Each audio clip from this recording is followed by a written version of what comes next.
दुनिया भर में एक से बढ़कर एक योद्धा हुए हैं।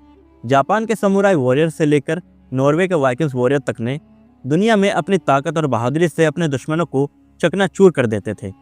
इसमें से कोई अच्छा तो कोई बुरे कामों के लिए मशहूर था।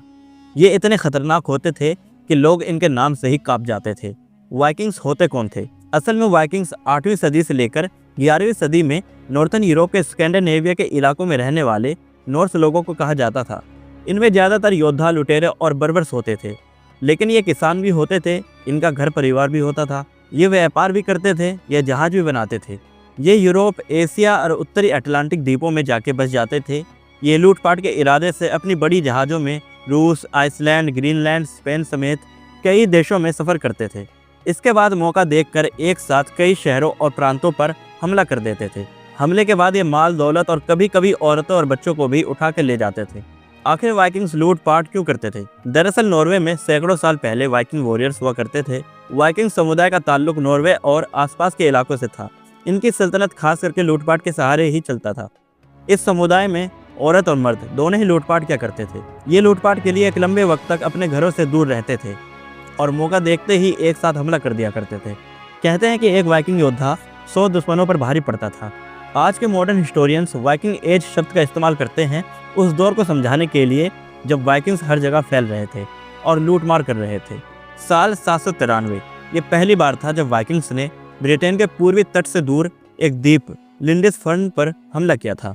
इस लूटमार में बहुत से लोग मारे गए थे और वाइकिंग्स ने एक बहुत बड़े हिस्से पे लूटमार किया था।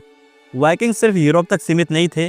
साल 830 ईस्वी में वो मिडल ईस्ट में दाखिल हुए और कुस्तुतुनिया से लेकर वो बगदाद तक फैल गए। इनकी बदकिस्मती थी कि इन्होंने साल 860 में कुस्तुतुनिया पे घेराबंदी किया, लेकिन वो नाकामयाब रहे। ओल्ड नॉर्स ये वो भाषा है जिसे वाइकिंग्स और स्कैंडिनेविया के लोग बोलते थे। यह हजारों साल पुरानी लैंग्वेज है। वाइकिंग्स ने कई शहरों और बस्तियों की नींव रखी, जिसमें आयरलैंड का डबलिन और फ्रांस का नॉर्मैंडी का इलाका शामिल है। डबलिन जो 3 सदियों तक एक अहम बस्ती के रूप में जाना गया।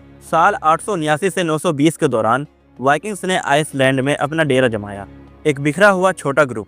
आखिर कैसे वाइकिंग्स ने एक बहुत बड़े इलाके पे जीत हासिल किया, एक छोटे से ग्रुप होने के बावजूद भी? नॉर्वे के वाइकिंग्स की खास बात ये थी कि वो किसी भी काम को करने की हिम्मत रखते थे, जिसने उन्हें कुदरती तौर पर खतरा मोल लेने वाला बना दिया। इनके अंदर लूटमार के दौरान नुकसान झेलने की हिम्मत भी थी, चाहे वो जमीन की लड़ाई हो या फिर समुद्र की खतरनाक लड़ाई हो। ये किसी भी लड़ाई का डट के मुकाबला करने का हिम्मत रखते थे।